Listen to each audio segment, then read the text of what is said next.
title against the American Marvin Hagler. Now, Harry Carpenter's been at Wembley this afternoon for both the weigh-in and also to look forward to tonight's contest. Well, in rather less than 6 hours from now, this ring behind me here at the Wembley Arena will be filled with the World Middleweight Championship between the holder of the title, Alan Minter of Great Britain, and the challenger from the United States, Marvin Hagler. This is an all-southpaw battle, and of course it is the only undisputed world title at any weight. Now, it's an important fight in every single way, and particularly for Minter, it's his second defence, and it looks like being the hardest fight of his entire professional life. Now, who is Marvin Hagler, and what has he done?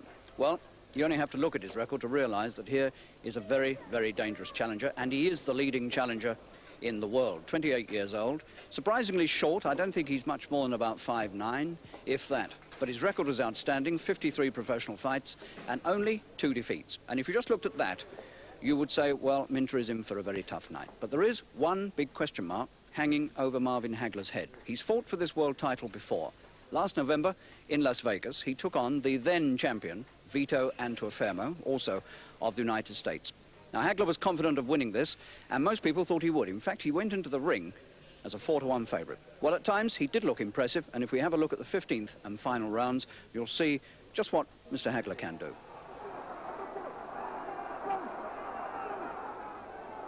Hagler makes another little bit of a comeback.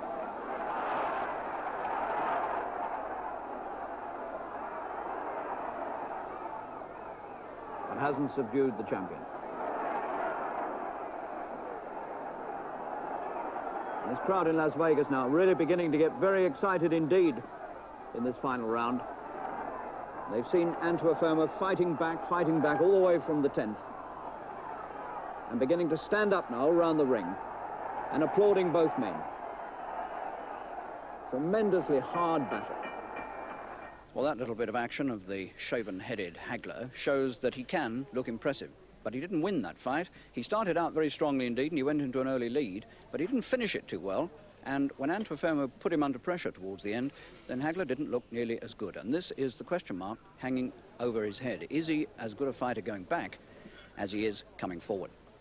Well, a few months after that fight, of course, Alan Minter went to Las Vegas, and he too fought Vito Antuofermo for the world title. And Minter did what Hagler couldn't do. He beat Antuofermo, and he beat him very, very easily indeed, in my opinion. It was a split decision, but it seemed to me that Minter had won it very well indeed on points. And this June, they met again. Antuofermo came to this country to try to get his title back from Alan Minter in this very ring here at Wembley. And this time, Minter beat him even more easily. And if we look at the opening moments, the first round of that fight, you'll see what I mean. The eyes of Antuofermo look so vulnerable. It's unbelievable. Left hand has got him again. And there's blood on Antuofermo's face already, 2.5 minutes in. And he's cut above the right eye.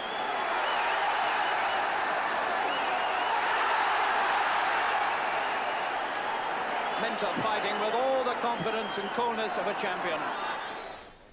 So there in the first round, Antuofermo, the former world champion, was already cut, and as that fight went on, so his face seemed to disappear into a mass of bad cuts. The fight was stopped in the 8th round, and when I went behind the scenes to interview Antuofermo in his dressing room, he'd already had 15 stitches put in those cuts. So Minter is the champion, and tonight he makes his second defence against this man, Hagler. Now, since Hagler arrived in this country, there's been quite a war of words going on with some racist overtones in them. Minter made an unfortunate remark very early on in training about not going to have his title being taken away by a black chap. He later revised it slightly.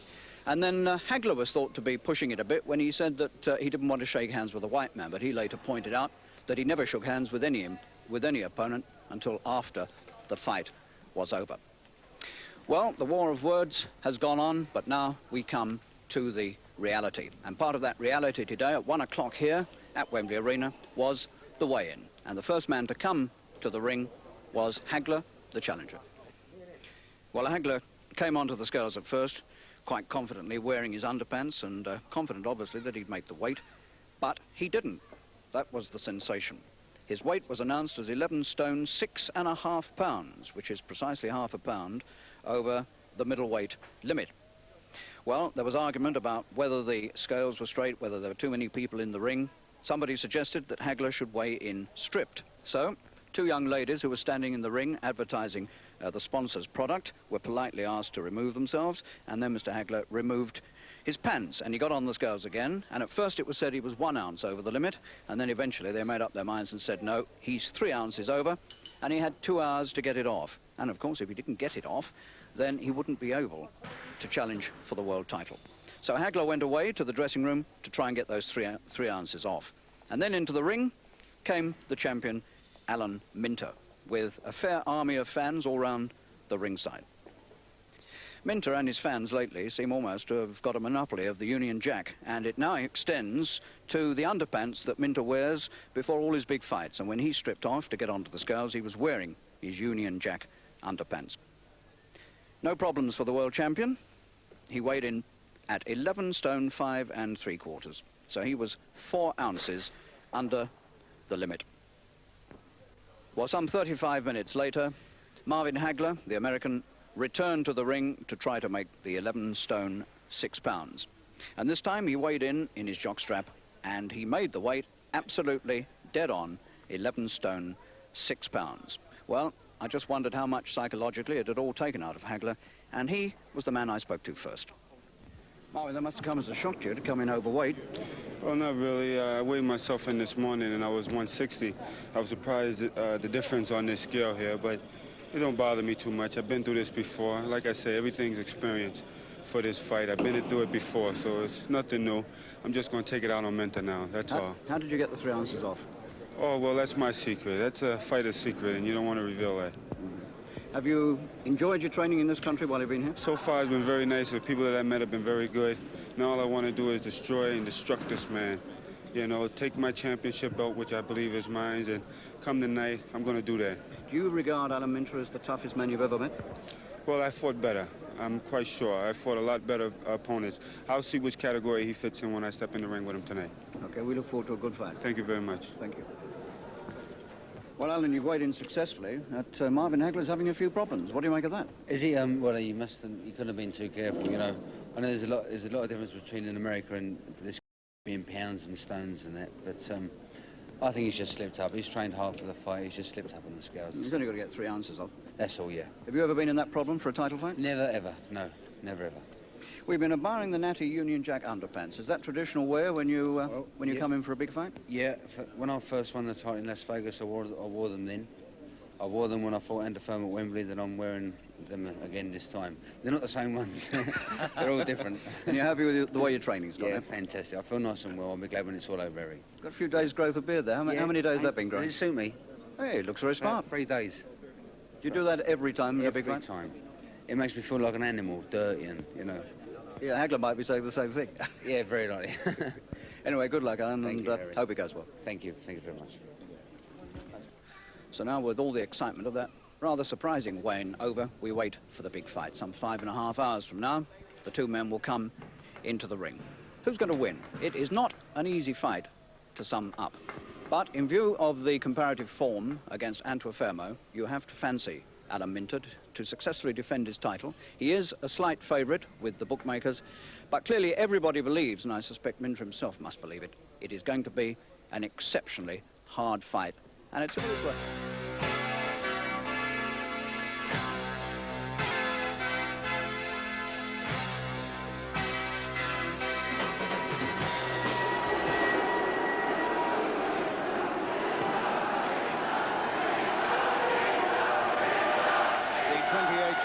Challenger from the United States, Marvin Hagler, is the first to come to the ring, and he has to make his way through that crowd of solidly pro-Minter supporters. The spotlight on the Stars and Stripes, and the atmosphere quite remarkable here in this Wembley Arena tonight. The man, Hagler, calls himself the uncrowned middleweight champion of the world. Famous for the shaven head, which we shall see when the robe comes off, and for his refusal to shake hands with any opponent before any fight. The man who calls himself Marvellous Marvin Hagler, whose own slogan is destruction and destroy, and clearly is the most dangerous opponent that Alan Minter has ever had to face.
And now these remarkable scenes and this immense crescendo of sound greet the champion, 29-year-old Alan Minter, who has never had a reception such as this. The man has suddenly become a national boxing institution. And this immense crowd at Wembley are cheering their heads off as Minter enters the ring. Surrounded by Union Jacks, everybody with him, clothed, it seems, in Union Jacks. It is all a great British celebration.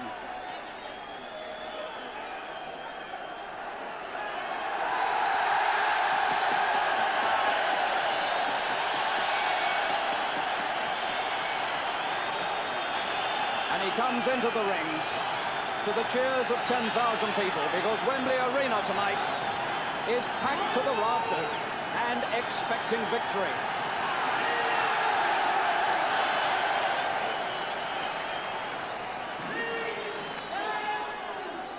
For the national anthems.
Minter sang throughout the national anthem, staring his opponent in the face.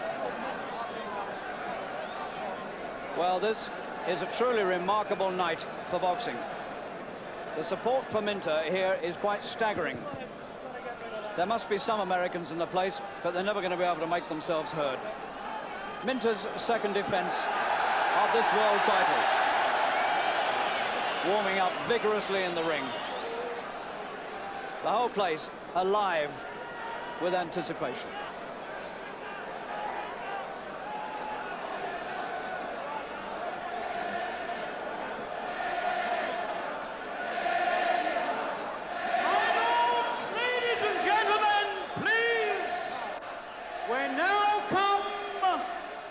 To the main event of the evening. This is a contest of 15 rounds, 3 minutes each round, to decide the undisputed middleweight championship of the world, sponsored by Death Trucks. Presenting from Crawley, England, the champion,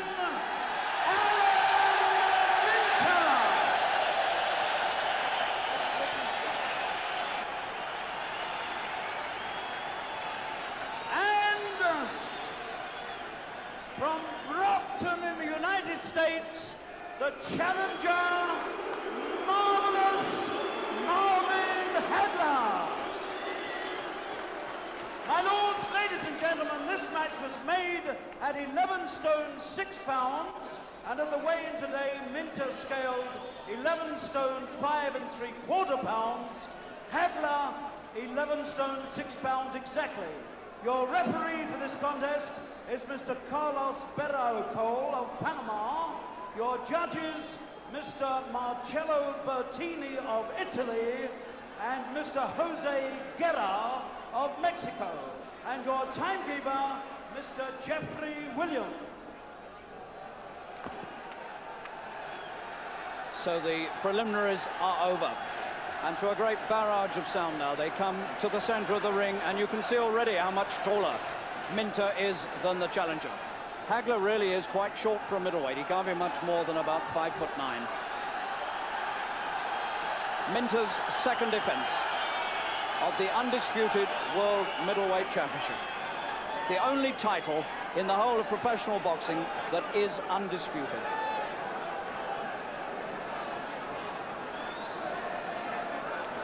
Hagler must face Minter and the crowd. The shaven-headed American challenger, known early on in his career as the Toy Bull. Clearly a dangerous opponent, and Minter is going to be the governor from the start if he can make it.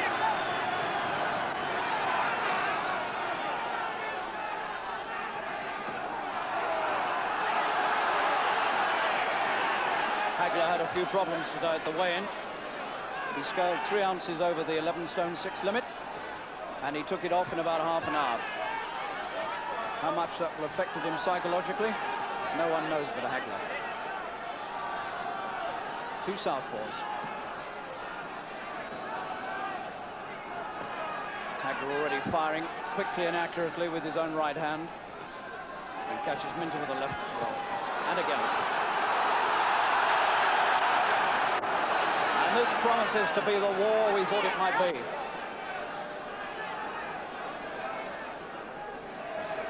Hagler is said not to be so good if you get him under pressure.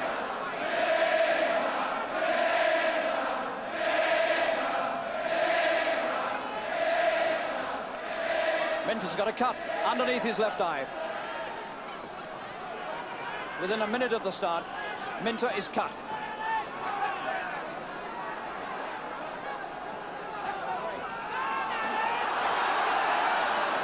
So the accuracy and the stinging effect of Hagler's punching is already apparent on the champion's face.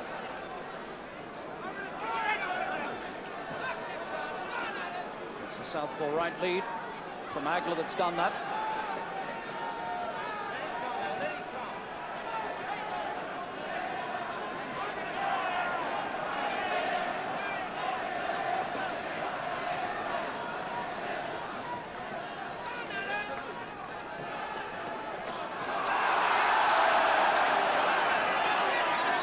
These two have got down to business very, very quickly.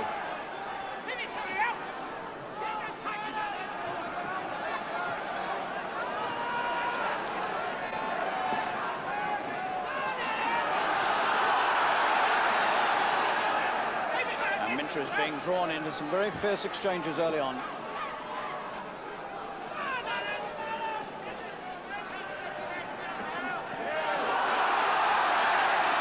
Hagler has come for the title he believes he deserves.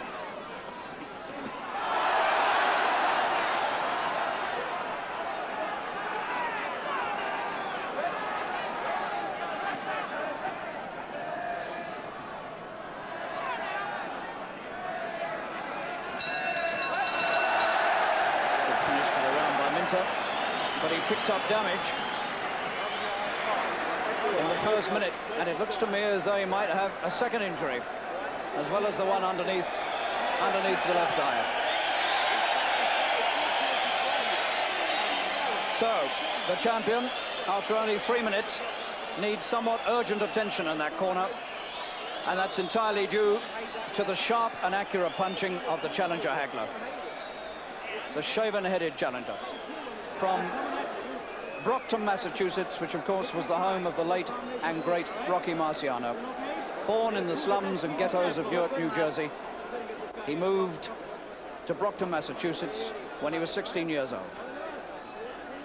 Now Minter, marked underneath the left eye, and there may be damage elsewhere. Don't try to fucking settle down. All right. Round 2.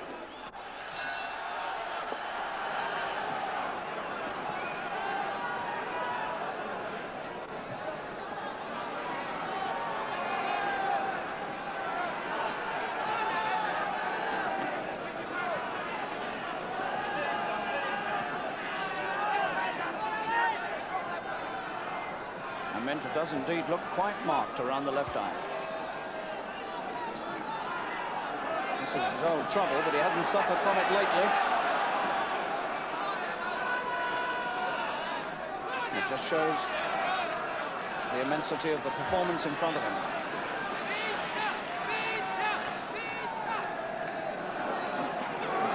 Hagler is catching him with lefts over the top as well. This is a very determined and dangerous challenger. Good punch from Minter. What a right hand. Pulled the man up in his tracks. And this is certainly one of the most savage world championships we've seen here in this country for a long time.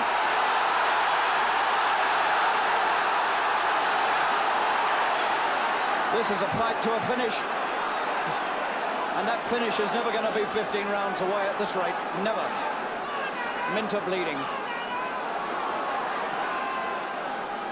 Bleeding from the nose. And these two have felt the weight of each other's punches already.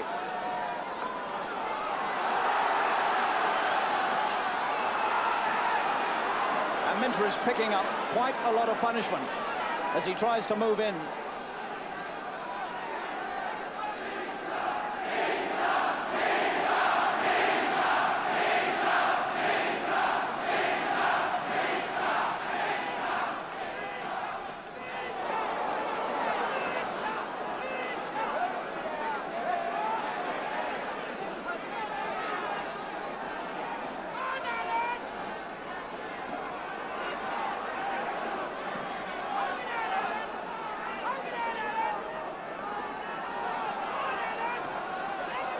Right eye beginning to look red as well.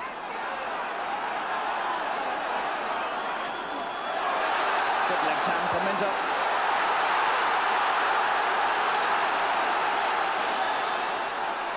And this pair really are launching the most savage attacks at each other.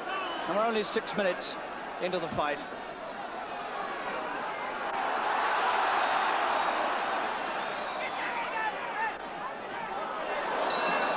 That really was a very fierce round indeed. And Minter's face bears testimony to the savagery of this fight. He's cut underneath the left eye. He's got marks above the... He's cut underneath the left eye. He's got marks above the left eye. His nose is bleeding. And really, he has taken more punishment in the first 2 rounds of this fight than in several recent fights put together. Hagler, unmarked, but occasionally felt the weight of Minter's punching and didn't seem to like it too much. One punch absolutely pulled him up dead in his tracks. Well, the man promised a war. He said the title was rightfully his and he was coming to get it. And he certainly is trying that. And Minter is going to have to pull out the fight of his life to win this.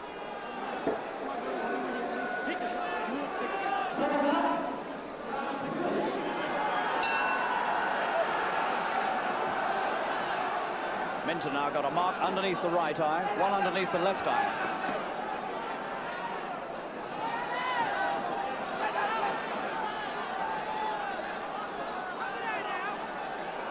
And we haven't seen Minter looking this marked for a very long time indeed.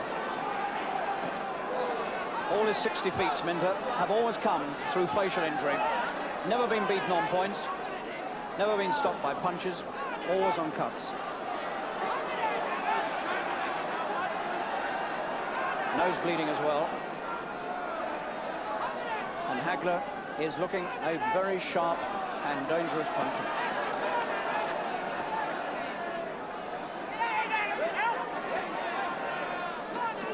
And Minter now bleeding above the left eye. So that's the third one that's appeared. Hagler's head rubbing in against him. Carlos Berricar, the Panamanian referee, having trouble keeping them apart.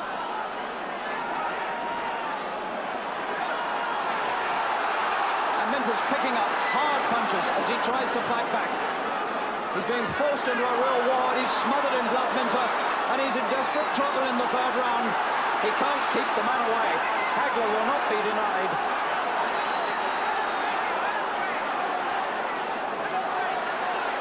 And Minter's left eye is in real trouble, and the referee stopped it so that they can have a look at it. It is a really very bad cut over Minter's left eye, and it stopped. It stopped in the third round, and Hagler's on his knees, acclaiming his victory. He said he was the rightful champion, and he's won it in 3 rounds, and people are throwing beer cans. One's landed on me. Beer cans are being hurled in all over the ring. There's a fight started over Hagler. Somebody's attacking him, and there is chaos here, absolute chaos. I'm smothered in beer, so are all my colleagues around me. And people are trying to attack Hagler. Police are trying to move into the ring to protect Hagler. Oh, I've been struck on the head by a bottle. And this is the worst scenes we've ever seen at Wembley in any boxing ring in this country. It's absolute chaos. The crowd are mad with this. And clearly they're accusing Hagler of using his head against Minter and causing Minter to lose the world title. And the rage has broken out all around Wembley. And these scenes are a shame and a disgrace to British boxing. But there it is, that's what's happening. And we've all taken our share of it around the ringside, I can tell you.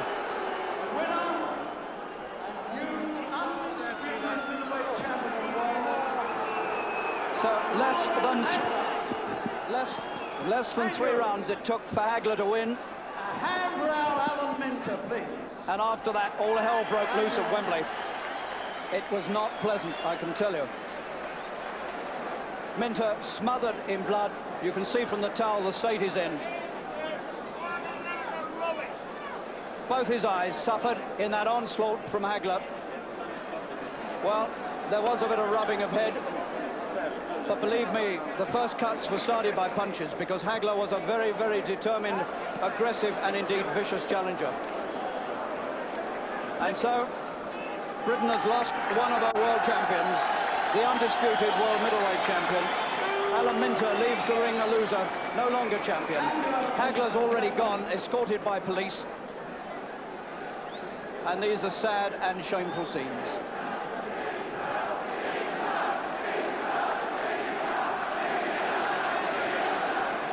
So, the World Middleweight Championship that promised so much has dissolved and crashed into a really horrendous scene at Wembley. Bottles and cans were being hurled full of beer from all parts around the ringside. And even as I speak, people behind me are yelling abuse into the ring at that finish. a British boxing crowd wasn't able to accept defeat. And even the MC now has made an announcement to the crowd that the behaviour has been disgusting. And I echo that. Marvin, congratulations. That was some performance. Thank you very much. It's well deserved. I know that. Believe me, it didn't come easy. Were you surprised how easily he cut? Well, you know, I was ready for the 15 rounds. I trained hard and everything. I punished his body, and I believe that's what you have to do. I give a lot of credit to Alimenta. He fought like a champion. The way to go out is the hard way. You know, you came hard and you go out hard. And so he shouldn't feel any embarrassment or anything like that. I figured that he was beat by a better fighter, and it was good. I leave a rematch or whatever up to my manager and trainer, you know, and all the other people. But right now what I want to do is relax a little bit and come back as a fighting champion. Those 2.5 rounds were pretty tough at times, weren't they? They were good, you know. That's what it's all about, of being in there for a championship fight. I learned from the first time when I fought Antiformio. I wanted it real bad. I think I even wanted it, and I lightened up a lot, hoping that I can almost get it as a gift. I worked hard that fight there, too, but this one here, I put in a little bit more. I went to school after the Antiformio fight, and my trainer and I we worked extra hard, and everything just come together. And I thanks for the sparring partners that I had. And like I said, you know, he was just falling into the right place that I wanted to put him. Did you think all the cuts were caused by punches? They were, all by punches, good punch shots, you know, no complaints about anything. Everything was right on the money. I was in the best I've ever been, and I really felt great tonight. And I wanted to put him out cold. That was the way that I wanted to put him out. And I thank God that the referee stopped the fight the way that he did, because the man couldn't see, and I was taking advantage of that. And I was hoping that he would step in, and I think the referee done a great job so that nobody seriously get hurt. What did you think about those bad scenes afterwards? Well, it just showed me how famous that I was and how much, you know, you have to have a entree, you know, a way out or a way in, you know, and that's what I liked about it. But I'm glad to bring Alimenta back down to earth and hoping that he understands exactly what happened. And a champion has to keep his feet on the ground, and that's what it's all about. Being able to deal with reality and people. Don't let anything uprule his head of yours, you know. Being able to still be the same person that you are, that's what maintains your goal and to keep you level-headed. Would you give him a return? Well, I keep that up to my people and whatever they say. That's what I've always been doing, and that's who it is. We fought the best in the world, and Alimenta was one of the best, too. And, hey, this fight here will go down in history as one of the great middleweight fights of all times. It was a war. Alan, it was a war. Yeah. What went wrong? Well, for a start, I never boxed the plans. I mean, as I've just said, you know, I've gone forward to a fight. See, all through my training sessions, and not just my cornerman, but other people were saying to me, whatever you do not get involved with this guy for the first 5 or 6 rounds, or even 7 rounds. Then start pressing forward and go and try and take him out. The first round, I gone out like a lunatic to try and get him. I caught him in the second round, and he was as fit and as strong as me in the early stages, and I just blew it, really. I think it was definitely my fault for having a fight with the guy. Because you were getting cut so early on, weren't you? Well, this is the problem. You know, I got a cut early, and you know, mentally you think you know you're cut, you don't know how bad it is, and psychologically you think, right, I'm cut, and I've still got 14 rounds to go. I could see if I can take him out, and that's what enters your mind. You know, if I never got injured, maybe I would have kept it at long range. I don't know. The mood I was in tonight, I think I would have had a fight with anybody. You know. How many stitches are in there, Doug? I don't know, Harry, to be exact, but there's about 15 in there, I think. The one over the left eye was the bad one at the That finish was line. very bad, yeah. I mean, there was no possible way he could have continued with that because it was flapping open completely, and the obvious thing, I mean, with another 12 rounds to go, the obvious thing to do was to come out, you know. I mean, I stopped the fight. The referee called my attention to it, and as soon as I saw it, that was it. And it's gone. I mean, we've had a wonderful job done it, and it's all gone back beautifully, and I'm sure everything will be okay. We'll have no problems. But we had to come out at that stage. We couldn't have gone on for another 12 rounds with that cut. New Zealand's being very honest about it and saying, well, I fought the wrong sort of fight. I shouldn't have Harry, done it. But, I mean, you must have been telling him to do something different. Yeah, well, you see, you know, Alan's quite right to say what he says, and that's the way he feels, you know. But, you know, we must say this. I mean, the first couple of punches that were delivered in this fight, Alan got cut. you know, that immediately changes the course of any planned fight. I mean, if you cut in the first round of a 15-round fight, I mean, it takes some sort of an Iceman to continue with a plan after that. And, you know, Alan just reverted to his natural way, which is to have a fight. When he's in trouble, he usually fights his way out. It just never come off this time. Now, all those bad scenes afterwards, a lot of the crowd clearly kicked up a fuss because they thought his head was involved. Now, did you think so? Well, he clashed heads with me a couple of times, and I got him back to the corner. I said, he's nuts doing me. But as his head was doing me, so he was throwing punches and landing in the same place as his head. But, well, he was short of me, and with him boxing and coming in close, I suppose he can't be helped, but the head was every now and again, you could feel it clonk, clonk, you know, and I was saying, like, his head's doing me. But I don't make excuses, Harry. No, I don't think there was anything deliberate there, I must say that. There was nothing that you could point out as being deliberate. But the thing is, that's the man's style. The man follows everything with his head, you know, I mean, that's the way he fights, and that's it, you know what I mean? Do you think you might ever return with him? Well, he's got to fight me again. In the contract, he's got to fight me. So, it's on, so he's got to fight me. You're going to need a bit of time, though, for those cuts. I'm going to have 6 months. I was going to have 6 months off anyway. We were going to have 6 months. Don't matter what was happening, Harry. But, you know, I mean, I never boxed. Usually we box a lot better, I know. I don't make excuses. I box, not like a mug, but I got too involved and that's it. But I've learned a lesson. It's a terrible way to learn a lesson, but I've learned a lesson, Harry. Well, we've done it before. We've done it before. You know? We've had cuts before and come back. And Alan, in this frame of mind, if he wants to do it, can do it again. Alan, we can all understand it's a sick night for you. You've taken it very well, and if some of the people out there had taken it as well, it would have been better. How was it then? It was very rough and nasty. Yeah, we're very sad about that. That is a shame. What did they do then? Beer cans, bottles being thrown in, people jumping into the ring, also fights with the Well, police. not after me. Not No, after just you. No. disappointing. Very angry with Hagler because they thought he'd used his head. Just But yeah, well, you know, if he used his head, he wasn't into, you know, he never done it. He never meant to do it. It just happened. You know, really, 15 rounds, you know, a world-class fighter like I am, I could have walked out there and gone, OK, Marvin, come and take my title, and I could have moved and moved. Don't get involved at all. Let the rounds dribble by, then go in and try and have a fight. But